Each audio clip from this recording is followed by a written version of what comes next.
Hello students, आज की इस कक्षा में आप सभी का स्वागत है।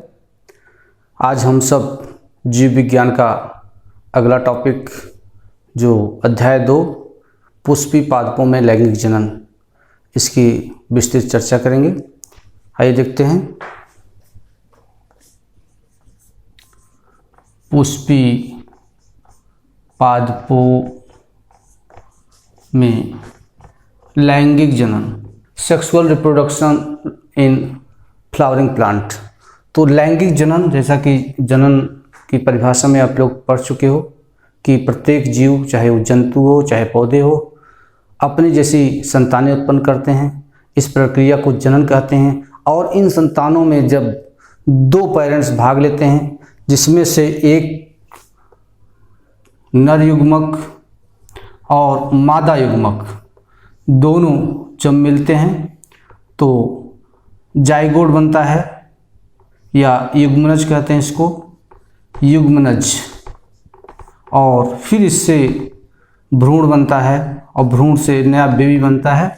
तो इस प्रक्रिया में जब 2 अलग अलग युग्मक, नर और मादा, 2 युग्मक भाग लेते हैं तो उसे हम लैंगिक जनन कहते हैं। तो ये जो लैंगिक जनन है वो फ्लावरिंग पार्ट में पढ़ना है। ये अध्याय 2 है, अध्याय 2। आइए हम इसके अंदर चर्चा कर लेते हैं कि इसके अंदर कौन कौन से कंटेंट्स जो आप लोगों को पढ़ना है। जो पहला कंटेंट्स है, पुष्प आवृत बीजियों का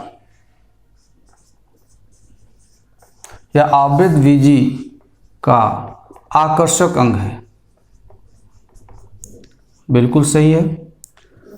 पुष्प का बहुत बड़ा उपयोग है हमारे सांस्कृतिक कार्यक्रमों में और वैवाहिक कार्यक्रमों में। बहुत सारे कार्यक्रमों में माला चढ़ाई जाती है, फूल का उपयोग किया जाता है। लेकिन क्या हम जानते हैं कि जो फूल हैं क्या हैं?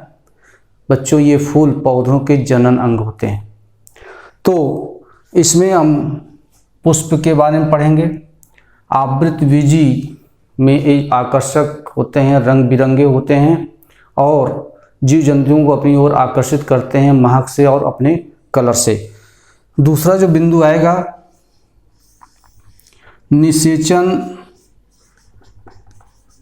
निषेचन पूर्व संरचना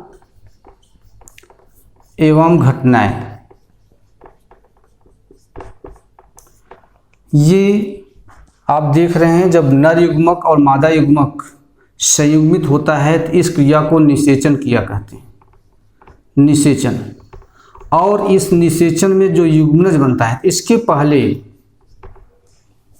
निषेचन पूर्व अर्थात नर, तो फ्लावर में नर फ्लावर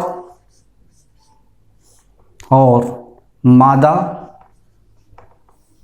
नर जनन अंग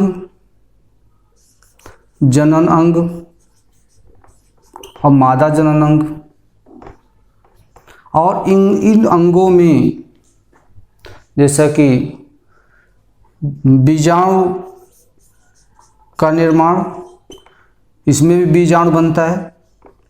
इन दोनों बीजाणुओं में अंतर है। इसके बीजाणु को लघु और इसके बीजाणु को गुरु बीजाणु कहते हैं। तो यहाँ आप अभी से इस पॉइंट को याद कर लीजिए कि मादा में गुरु बीजाणु का निर्माण होता है और नर में लघु बीजाणु का निर्माण होता है। इस शब्द को बार बार प्रयोग किया जाएगा। इनको हम लघु बीजाणु को माइक्रोस्पोर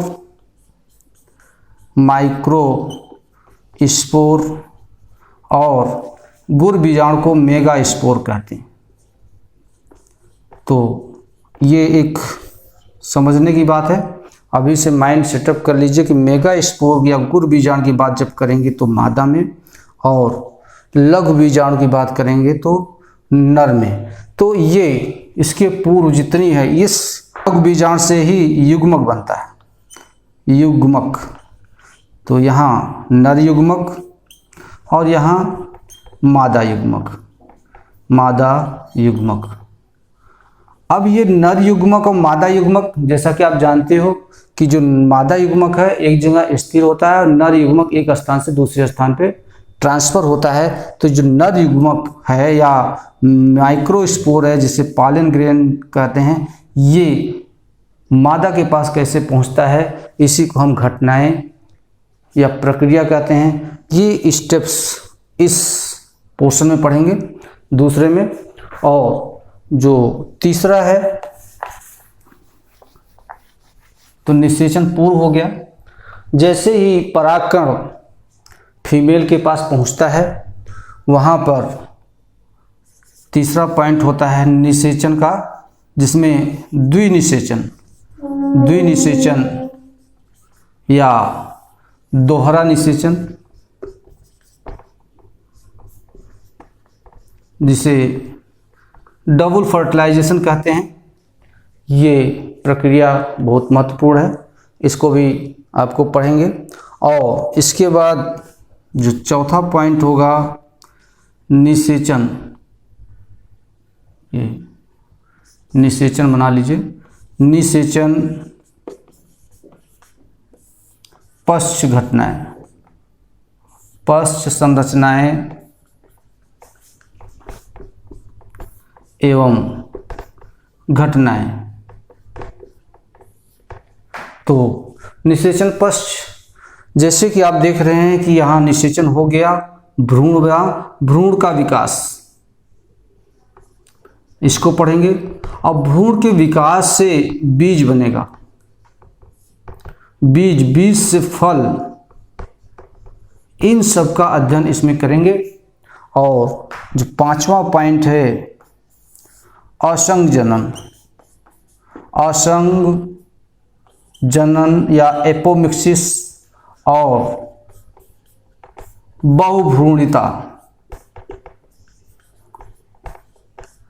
नाम से पता चल रहा है पॉली एम्ब्रियोनी।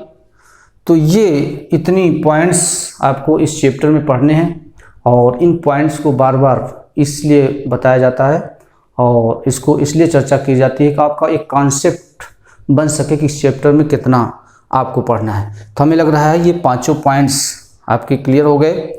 लैंगिक जनन, नर व मादा के द्वारा जब जनन क्रिया होती है तो उसे हम लैंगिक जनन कहते हैं। पुष्प अभिव्यक्ति बीज का आकर्षक अंग है। निषेचन पूर्व संरचनाएं घटनाएं, ये निषेचन, इसके पहले जो भी संरचनाएं हैं, चाहे वो नर जनन अंग हो, मादा जनन अंग हो या उससे संबंधित प्रक्रिया हो, उसका अध्ययन करेंगे।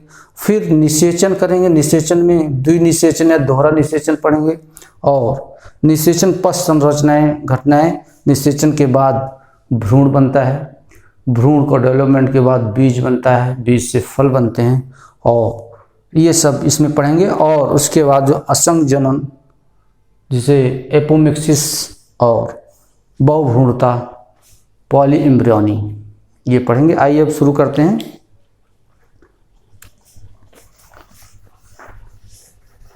तो हमें लग रहा है कि ये जितने पॉइंट्स हैं आपको अच्छे से क्लियर हो गए होंगे। जैसा कि आप सब जानते हैं, पुष्प की कम से कम हमारे देश में तो बहुत अच्छी भूमिका है। धार्मिक स्थलों में, सांस्कृतिक कार्यक्रमों में पुष्प का बहुत उपयोग किया जाता है। और ये जो पुष्प हैं ये पौधों का जनन अंग होते हैं। जो पुष्प का उत्पादन है या पुष्प की खेती को फ्लोरिकल्चर कहते हैं। और जैसा कि लिखा है आवृत बीजियों में, आवृत बीजी, ये आवृत बीजी क्या होता है? या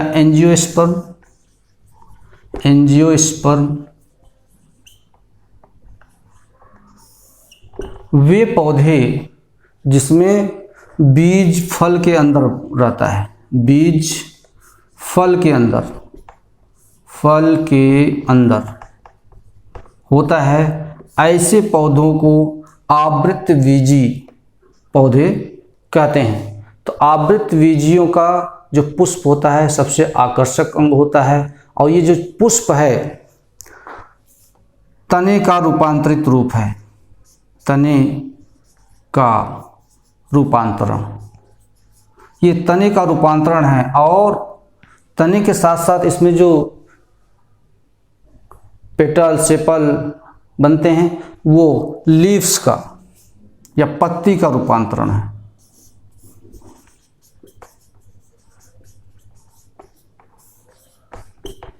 पंक्ति का रूपांतरण है। तो आइए हम लोग देख लेते हैं जो फ्लावर्स हैं इसके कौन कौन से पार्ट्स हैं और इसमें कौन कौन से अंग जो जनन में प्रतिभाग करते हैं। पहले हम फ्लावर की संरचना देखेंगे।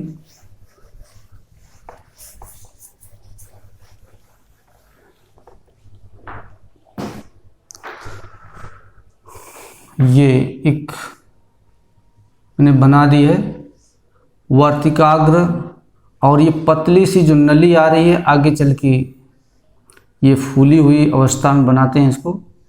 ये जो फूला हुआ संरचना है इसे अंडाशय या ओवरी कहते हैं, और ये जिसके ऊपर स्थित है इसे पुष्पासन या थैलमस कहते हैं, और ये जो लंबा सा जो तने से जुड़ा होता है इसे पेडिसेल कहते हैं। तो ये जो संरचना है यहाँ से वर्तिकाग्र, वर्तिका, अंडाशय और पुष्पासन, और इसके बीच में ये बीजांड, इससे लगा हुआ एक और संरचना होती है, ये इसे सेपल कहते हैं। और फ्लावर में जो रंगीन भाग होता है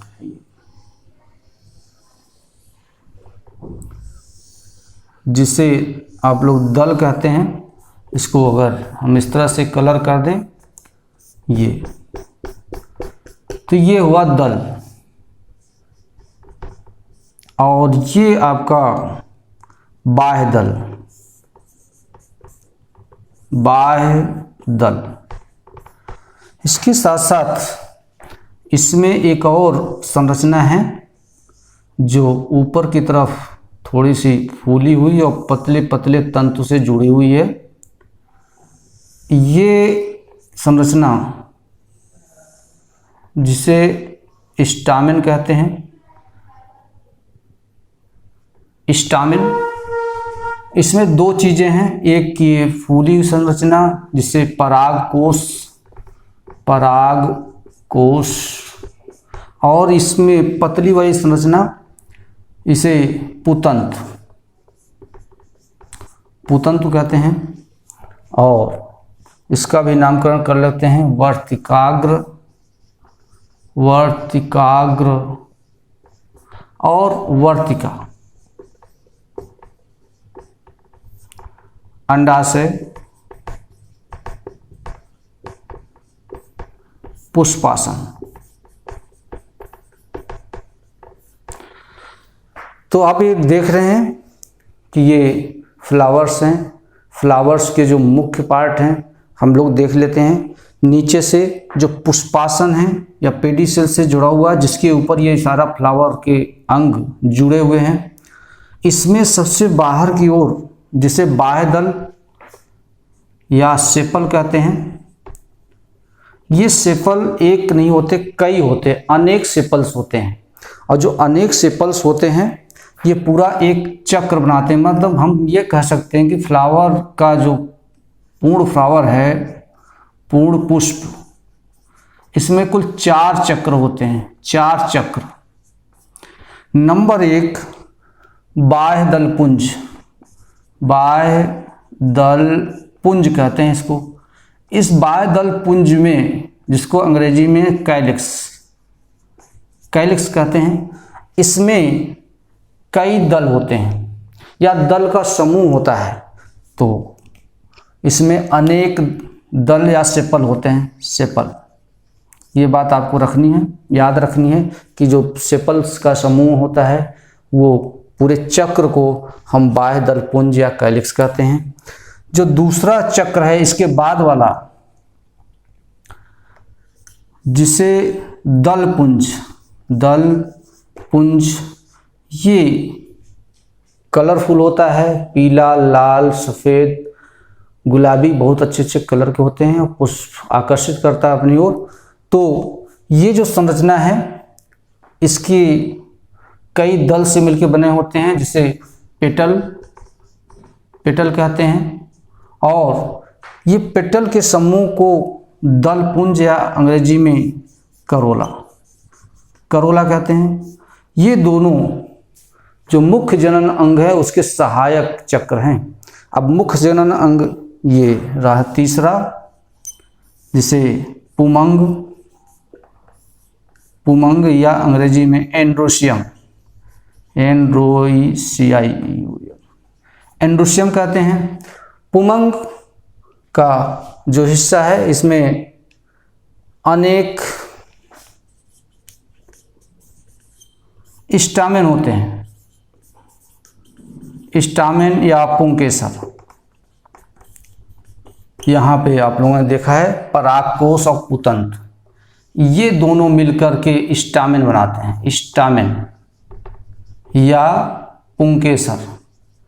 तो ये आपको देखना है कि जो नर जनन अंग होता है या एंड्रोशियम होता है इसमें अनेक पुंकेसर होते हैं, 1 2 3 4। ये सब मिल करके पूरे को तो हम पुमंग कहते हैं और ये एक संरचना जो होती है इसको हम स्टामेन कहते हैं। जो चौथा और अंतिम चक्र है जिसे जायांग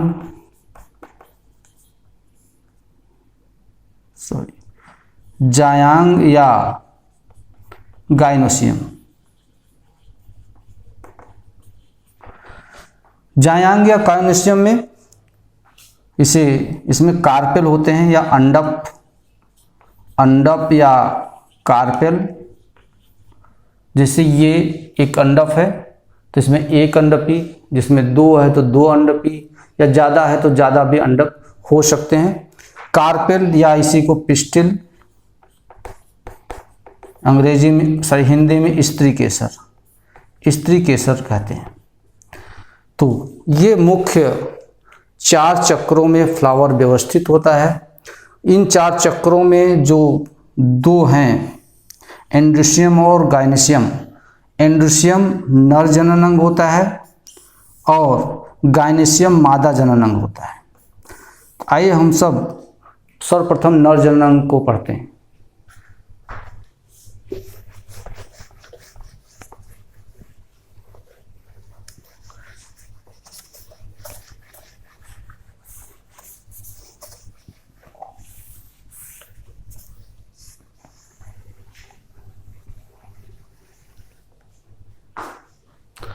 नर जनन अंग, male reproductive organs in flowers, जिसमें पुमंग या एंड्रोशियम। इस पुमंग में जैसा कि आपने देखा कि जो पुमंग होता है वो पुंकेसर के समूह या स्टामेन के समूह को पुमंग कहते हैं। तो एक फ्लावर में एक या अनेक पुंकेसर या स्टामेन्स होते हैं। हम लोग पुंकेसर या स्टामेन देखते हैं। एक जो स्टामेन होता है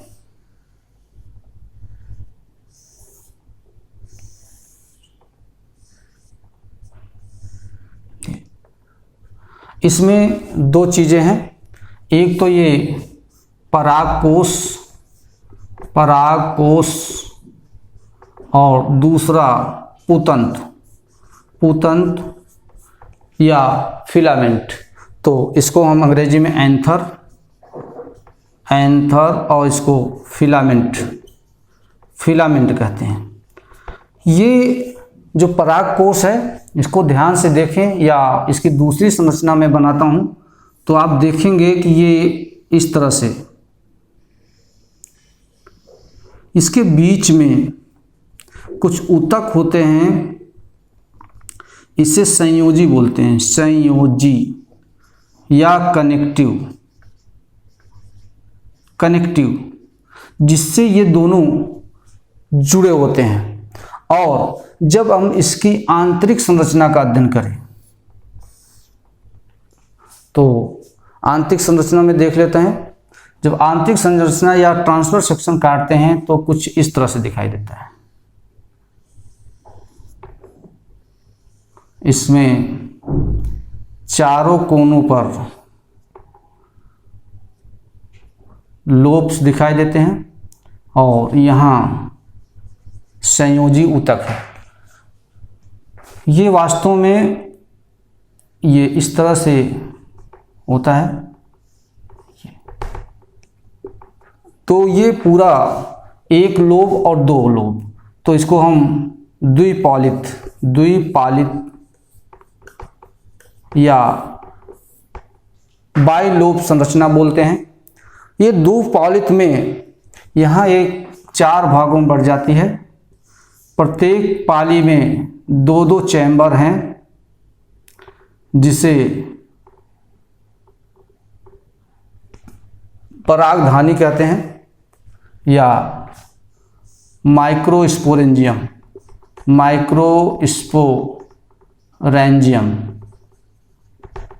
या लघु बीजाणुधानी। इस लघु बीजाणुधानी के अंदर लघु बीजाणु बनते हैं या परागकण जिसे कहते हैं। परागकण का निर्माण होता है। तो ये जो चैम्बर्स हैं, बिल्कुल मैं तो सिर्फ ऐसे बनाया हूँ, अगर इसको 3 डायमेंशनल स्ट्रक्चर बनाएं तो बिल्कुल नीचे तक जाएगा। ये पूरा चैम्बर जिसके अंदर ठसाठस पराग के कण भरे होते हैं। तो ये इसका ट्रांसवर्स सेक्शंस हैं, जिसमें द्विपालित संरचना और द्विपालित में के साथ साथ द्विकोष्ठी। तो इसमें कुल कितने लघु बीजाणुधानी हो गई? 4। इन 4 लघु बीजाणुधानी।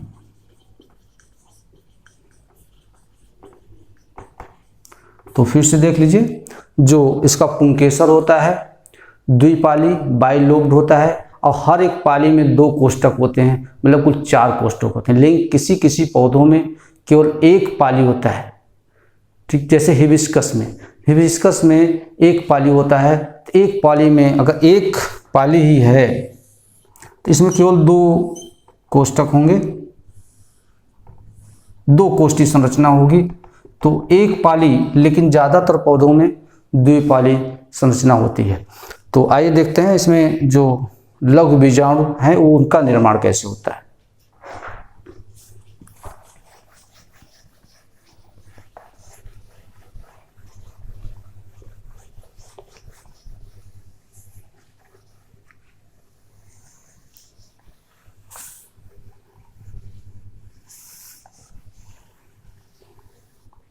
इसके पहले हम लोग देखेंगे लघु बीजाणु की परिपक्व संरचना। लघु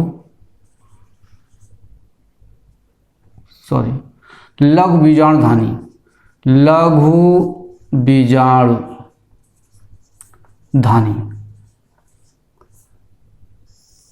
या परागकोश।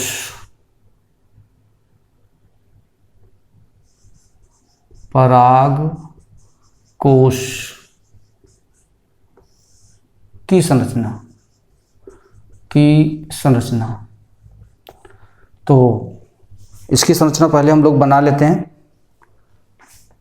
जैसा कि आप लोग जानते हैं कि ये 2 लोब संरचना होती है, बीच में संयोजी ऊतक होता है जिससे दोनों लोब जुड़े होते हैं, और ये एक प्रारूपिक संरचना है जिसमें इस तरह से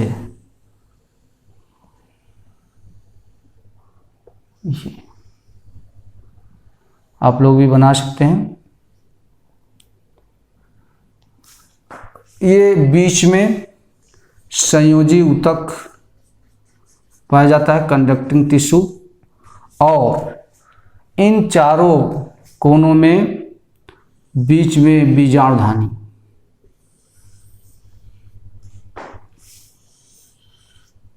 जिसमें लघु बीजाणु या पॉलन ग्रेन्स भरे होते हैं।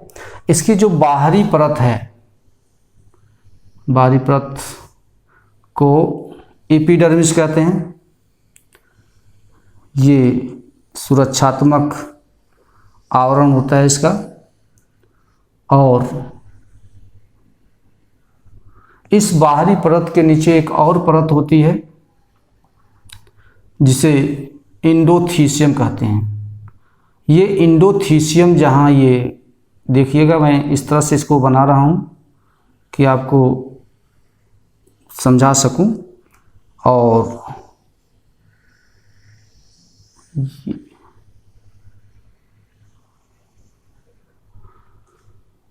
इसके नीचे 2-3 कोशिकाओं की और परत पाई जाती हैं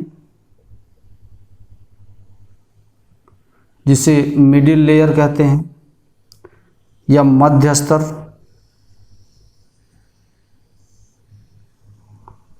और इसके बाद की जो स्तर होती है वो बहुत इम्पोर्टेंट है, जिसे टैपिटम कहते हैं,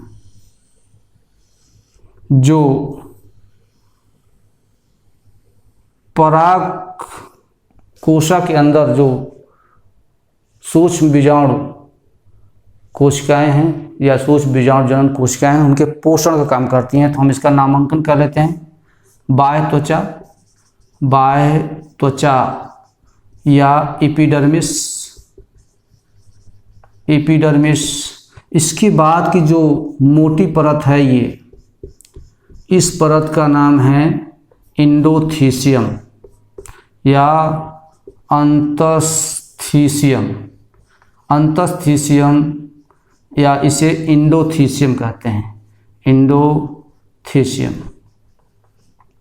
इसके बाद जो 1 या 2 परत की जो लेयर्स होती है उसे हम मध्य स्तर या मिडिल लेयर। इसके बाद एक कोशिकाओं का और स्तर होता है जिसे टैपिटम कहते हैं, टैपिटम। ये जो टैपिटम की लेयर है, जो बीजाणुधानी है, उस बीजाणुधानी से लगी हुई है। और इस बीजाणुधानी के अंदर बीजाणु ऊतक, स्पोरोजीनस टिश्यू पाए जाते हैं। स्पोरोजीनस टिश्यू या बीजाणु ऊतक कहते हैं ये। इन ऊतक में ही अर्धसूत्री विभाजन के द्वारा बीजाणु का निर्माण होता है या परागकण का निर्माण होता है। तो इसे हम स्पोरोजीनस ऊतक या बीजाणु ऊतक कहते हैं। ये बीजाणु ऊतक जब ये अपरिपक्व रहता है तब रहते हैं, लेकिन जब परिपक्व हो जाती है कोशिका, तो ये बीजाणु ऊतक में जो मातृ कोशिकाएं, इसकी जो कोशिकाएं होती हैं, उसे हम सूक्ष्म में लघु बीजाणु मातृ कोशिका कहते हैं। लघु बीजाणु मातृकोशा या मदर सेल्स। तो आप ऐसे भी याद कर सकते हो कि जो पॉलन चैम्बर है या लघु बीजाणुधानी है, उसमें जो कोशिकाएं होती हैं मदर कोशिकाएं, मदर मतलब समझ रहे हैं माँ होता है, तो इसीलिए इसको मातृ कोशिका कहा गया है। इसी मातृ कोशिका में अर्धसूत्री विभाजन के द्वारा बीजाणुओं का निर्माण होता है या पॉलन ग्रेन का निर्माण होता है। लघु बीजाणु बनते हैं जो इस चैम्बर में ठसाठस भरे रहते हैं। दूसरी जो खास बात है, इसकी जो बाह्य एपिडर्मिस और इंडोथीसियम, मिडिल लेयर और टैपिटम, ये जो 4 परत हैं, 4 परत में से ये जो 3 परत हैं, ये 3 परत इसकी सुरक्षा करते हैं। और जो परागकण जब परिपक्व हो जाता है तो परागकण को बाहर निकालने में मदद करते हैं। जो अंतस्थ त्वचा है, जब ये सूखती है, क्या होती है, सूखती है, तो आपने देखा होगा जो यहाँ है, यहाँ पे अंतस्थ त्वचा पतली है और पतली के कारण यहाँ पे स्प्लिट कर जाती है, टूट जाती है, जिसके कारण यहाँ एक डेसेस फंस जाता है, स्फुटन पाइप बन जाता है, जिससे सारे परागकण बाहर निकल आते हैं। तो ये एक पराग लघु बीजाणुधानी या परागकोश या जिसे एंथर कहते हैं, उसकी कंप्लीट संरचना है। इसको आप लोग ध्यान से देख लीजिए। और इसके बाद हम लोग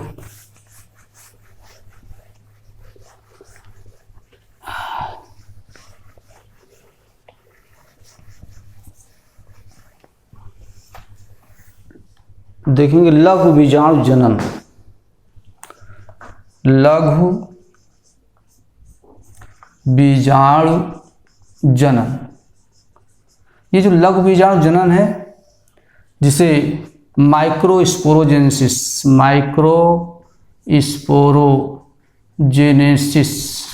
कहते हैं। तो माइक्रोस्पोरोजेनेसिस वह प्रक्रिया है जिसमें माइक्रोस्पोर का निर्माण होता है, और ये जो माइक्रोस्पोर बनते हैं, ये कहाँ बनते हैं? लघु बीजाणुधानी में। तो लघु बीजाणुधानी में कोशिकाएं हैं, उसे हम मातृकोशा या मदर सेल कहते हैं, MOTHER, मदर सेल्स। ये जो मातृकोशा है, इसमें अर्धसूत्री विभाजन होता है, अर्धसूत्री विभाजन। अब आप जानते हैं अर्धसूत्री विभाजन के 2 स्टेप्स होते हैं, अर्धसूत्री विभाजन फर्स्ट और अर्धसूत्री विभाजन सेकंड। तो जो अर्धसूत्री विभाजन होता है, इसमें मातृकोशा अगर ये है तो इसके में डिवीजन हो गया, 2 कोशिकाएं बन गई। और इसका जो द्वितीय फेज है अर्धसूत्री विभाजन सेकंड, इसमें ये कोशिका 4 कोशिकाओं में बढ़ गई। ये जो चारों संरचनाएं हैं, इसे हम चतुष्य बोलते हैं, चतुष्य या चतुष्क, और या चतुष्ट कहते हैं अंग्रेजी में टेट्रेड। 4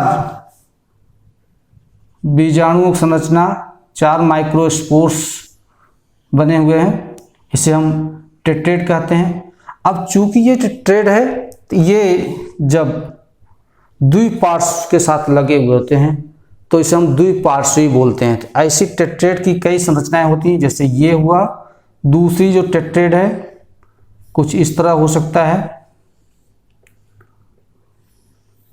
ये इसमें 3 तो दिख रहा है, लेकिन एक पीछे होगा, ठीक है ना। और एक तीसरा जो टेट्रेड बनता है इस तरह से, 1 2 3 4, ये इसे हम रेखी बोलेंगे, रेखी या लिनियर। इसे हम चतुष्फलक या चतुष्फल बोलेंगे, या टेट्राहेड्रल।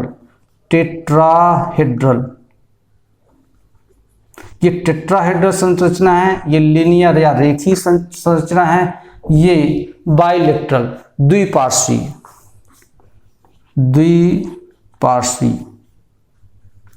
ये मैं इसलिए बता रहा हूं कि जब हम गुरु बीजाणु और लघु बीजाणु, ये क्या बने? लघु बीजाणु। क्या है? लघु बीजाणु, ठीक है। तो लघु बीजाणु या इसी को हम परागकण कहते हैं। तो जब परागकण प्रारंभिक अवस्था में मदर कोशिका से विभाजन होता है, तो ये 4 के ग्रुप में होते हैं। तो जो 4 का ग्रुप होता है, इसे हम चतुष्क या चतुष्ट बोलते हैं। और ये चतुष्क अलग अलग पौधों में अलग अलग है, जैसे ये जो संरचना है वो एक बीजपत्री पौधों में, और ये जो टेट्राहेड्रल संरचना है वो द्विबीजपत्री में देखी जाती है, और लीनियर रेखी क्रम में जुड़े होते हैं। तो जब गुरु बीजाणुओं में जो मातृकोशिका होगी, उससे जो गुरु बीजाणु बनेंगे, तो वहाँ गुरु बीजाणु भी जो बनते हैं, तो उसमें इस तरह से लीनियर संरचना होती है, बस लीनियर।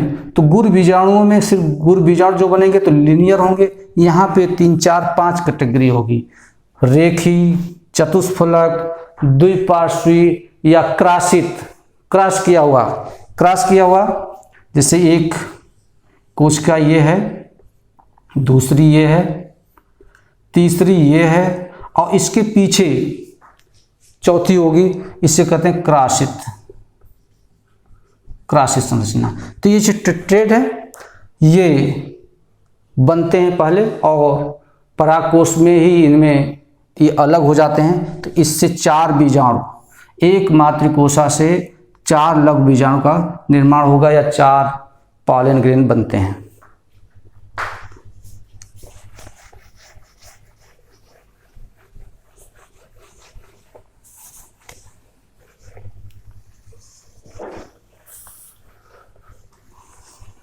अब देखते हैं हम लोग असूत्री विभाजन देख लिए। असूत्री विभाजन से क्या बना? परागकण या इसी को हम क्या बोल रहे हैं? लघु बीजाणु। ये जो लघु बीजाणु है ये लगभग गोलाकार इसकी संरचना होती है और इसमें 2 स्तर होते हैं।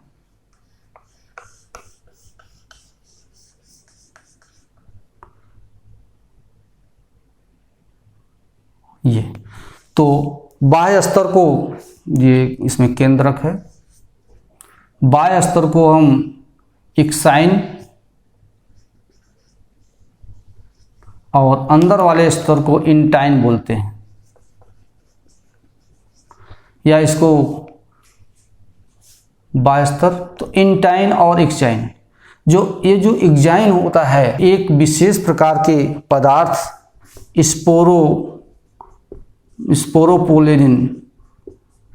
पोलेनिन का बना होता है। ये अति प्रतिरोधक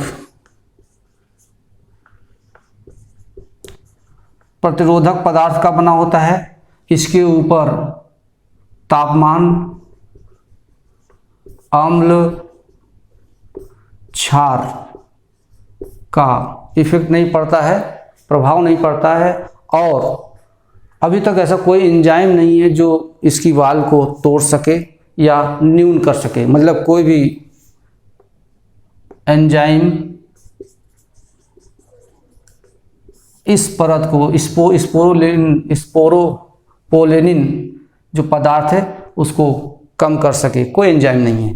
तो ये आपको थोड़ा सा नोट करना है कि ये तापमान, अम्ल, क्षार से ये जो है तापमान है, हाई टेम्परेचर या अम्ल या क्षार इस मेम्ब्रेन को, इस स्पोरुलिन पदार्थ के कारण इसको न्यून नहीं कर पाती हैं। दूसरी जो मेम्ब्रेन है जो सॉफ्ट और पतली है, इसे हम इंटाइन या अंतस्थ त्वचा कहते हैं। ये सेलुलोज और पेक्टिन का बना होता है। तो दोनों चीज़ें आपको याद रखनी है। जो अंतस्थ त्वचा है वो सेलुलोज पेक्टिन की बनी होती है, जो बाह्य त्वचा या एक्साइन है स्पोरोपोलेनिन की बनी होती है। स्पोरोपोलेनिन एक अति प्रतिरोधक पदार्थ है जिसमें अम्ल, क्षार या एंजाइम या तापमान का इफेक्ट नहीं पड़ता है।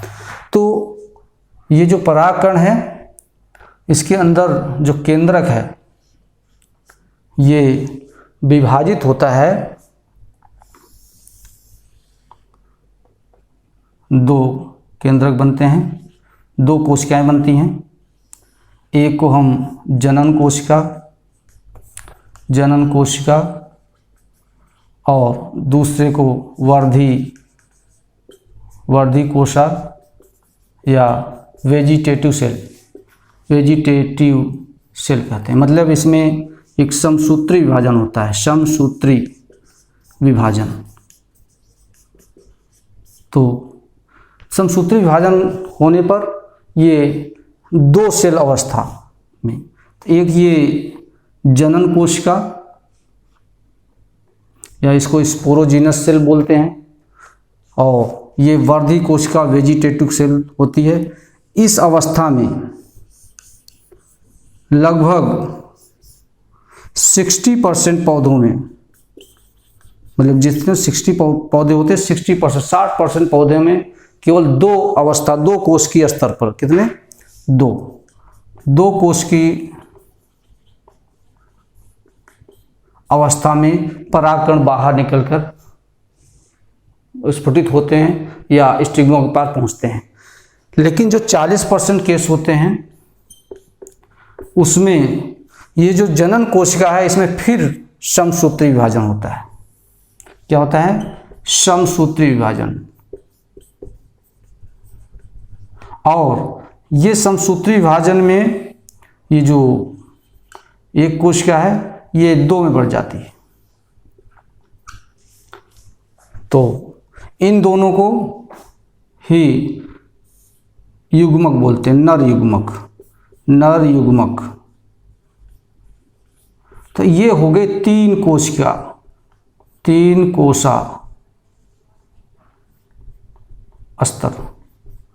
तो ये वर्धी कोशिका या वेजिटेटिव कोशा, और ये दोनों हो गई नर युग्मक।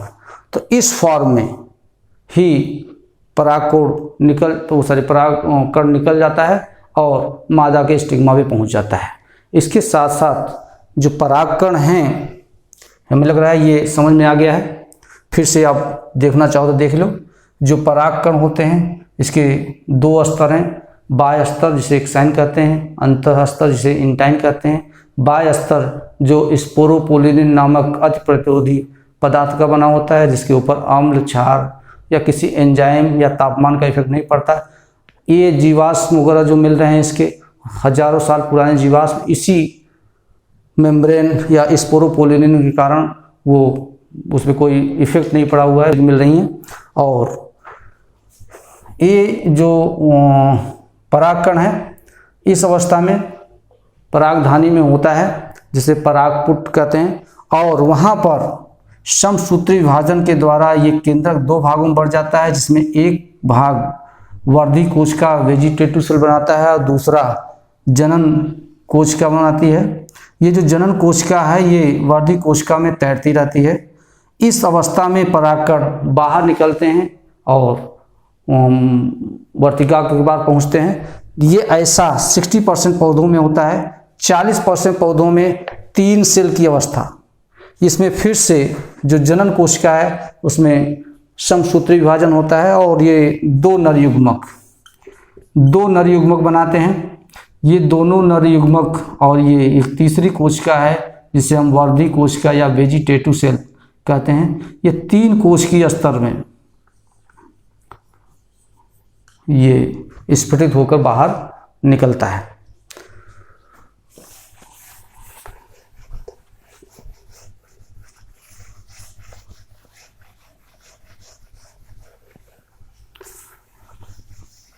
ये जो परागकण हैं, पॉलन ग्रेन्स, परागकण, ये किसी व्यक्ति में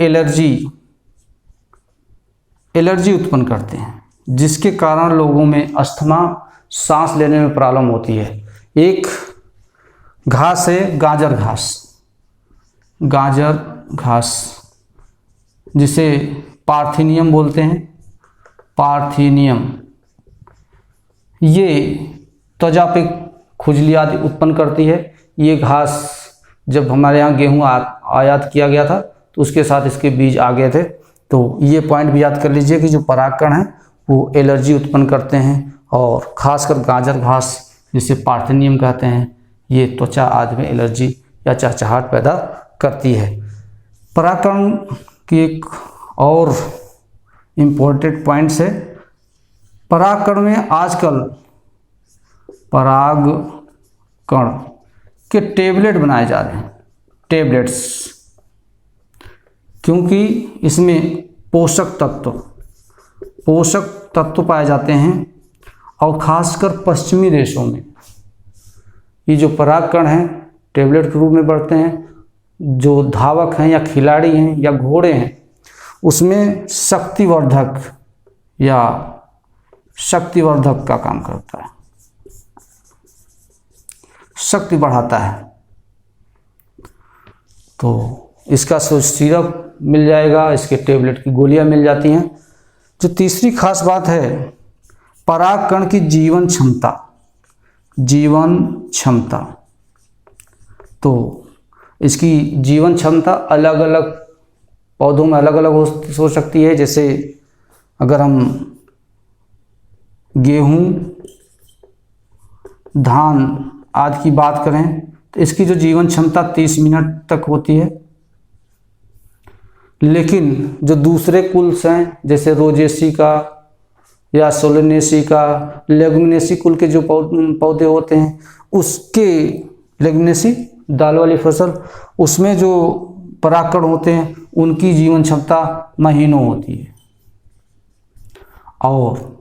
और जो पौधे होते हैं उसमें जीवन क्षमता सालों होती है, सालों तक वो जीवित रहते हैं।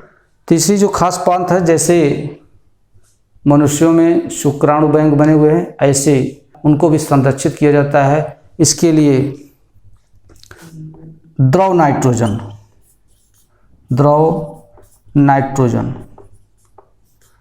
-196 डिग्री सेंटीग्रेड पे रख करके परागकण को सुरक्षित रखा जाता है, जो पादप प्रजनक की क्रिया में काम आता है। पादप प्रजनन कराने वाले साइंटिस्ट या वैज्ञानिक लोग इसका उपयोग करते हैं।